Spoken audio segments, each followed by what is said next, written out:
Hey guys, it's Bub here, and in this video we're taking a look at yet another OS that a viewer recommended to me. This OS is Project, I'm not even going to try to pronounce that, but as you can see it is a play on the Windows Longhorn name. This build is meant to look like Windows Vista, except it is based on Windows IoT 2021 LTSC. That was a mouthful, but I was able to get it out. I'm very excited to take a look at this because the screenshots, basically, if you showed me the screenshots of this OS compared to screenshots from real Windows Vista, they were extremely connected. Like, they looked almost identical. So I'm eager to actually get a try on this operating system and see what it's like. Now, this is release candidate 1, so it's not like the official build of whatever. I'm not even going to try to pronounce it like I said. How about we just call it Project VH? That sounds perfect. Of Project VH, like I said, I'm excited to take a look at this. So here we are in the setup. As we can see that it says Windows Vista, but it also has like the typical Windows 10 background. So I'm very eager. Like it looks like a two worlds collided type of thing.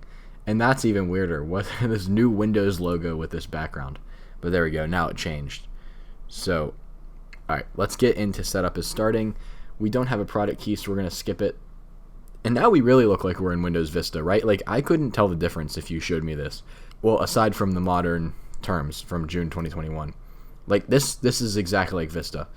And then, there we go. We are now installing. So, we will see what happens after the install. Alright, and here we are. So, first things first, this looks very cursed because the networks panel is the modern Windows network panel. So, we're going to close that.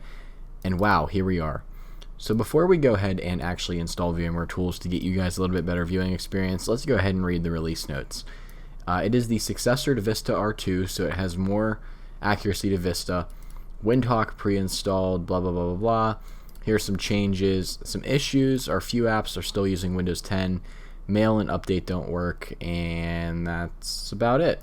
Okay, so let's go ahead and install VMware tools, or at least try to, because I don't actually know if Windows LTSC is going to have any problems with VMware tools. Oh, look at that. That looks so wrong with that showing up right there. So we're going to go ahead and install. Now, one thing I'm noticing is that this is quite laggy, but it could just be because we don't have VMware tools installed yet, and all these aero effects could just be bogging down our system because there's no actual graphics driver yet. So here we are inside of Project VH. As we saw, we already read the release notes, so let's take a look at what's on the desktop by default. We have the recycle bin, like classic Windows Vista. We have a customized pane, which is just a folder that brings up, custom colors, user account pictures, just kind of like your resources panel, things, dependencies, not resources. On the right side, we have widgets that can be drug onto the desktop, and they are like the classic Windows Vista widgets, and you can even see the outline, the arrow outline for the Vista side. On the taskbar, we can see we have the time that brings up the classic clock. We have volume that does make Windows Vista noises. We have network, which they even changed that pane. I know a lot of custom ISOs typically don't change that, but this one did. We have VMware tools, we installed that. And then we have our typical, extra area. And that is the Windows sidebar. What is this? Why is this like actually, like this isn't like 8 gadget pack or something. This looks like the real official Windows sidebar. That is actually insane. Over on the left side of the taskbar, we have our start orb, we have show desktop, switch windows, which actually that looks so wrong because it's like the new flat UI on top of all this.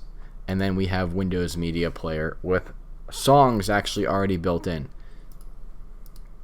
In the start menu by default, we have Internet Explorer, which I'm assuming, it's just Firefox.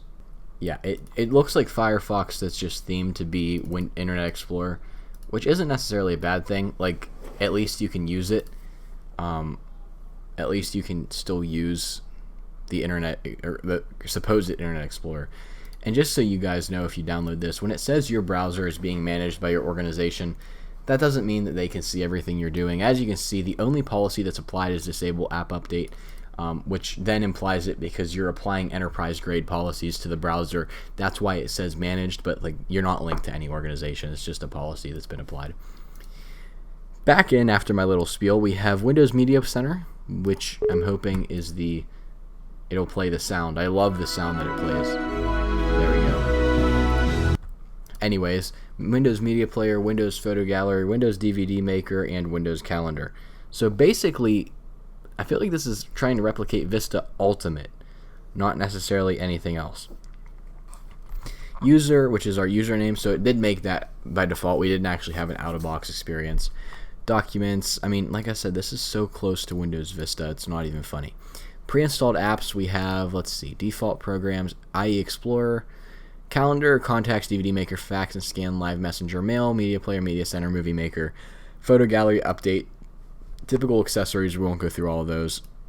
Administrative tools, extras, and upgrades. So yeah, this really is trying to replicate Vista Ultimate.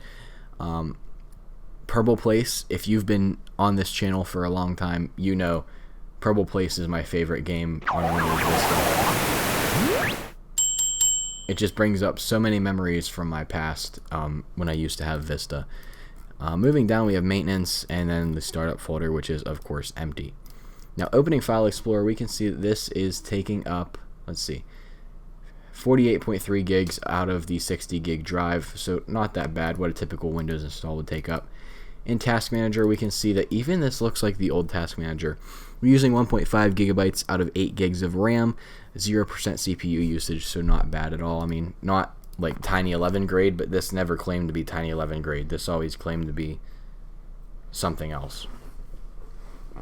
So yeah, honestly, I mean, I want to find out if there's a way to prove to you guys that this isn't actually Windows Vista, because I'm actually having a hard time believing myself that this isn't Windows Vista, even though we've already seen, you know, Windows 10 notifications and things of that nature. As you can see, Windows Vista Ultimate. So I don't know if I can get in the system. I think it's configuration. No, it's not configuration. System properties, I think, is what I want. I think it's this one, but I don't know for sure or not. Alright, so last thing I want to try is if we open Run, we go ms-settings : we should get Windows 10 settings, but looks like they censored it very well, because this will open Windows settings on modern versions of Windows, but it doesn't actually open. So that's cool. So with that being said, thank you for watching this video. If you liked it, make sure to subscribe for new on here, as we do all kinds of different technology videos, including device restorations. With that being said, I'll see you all in the next one.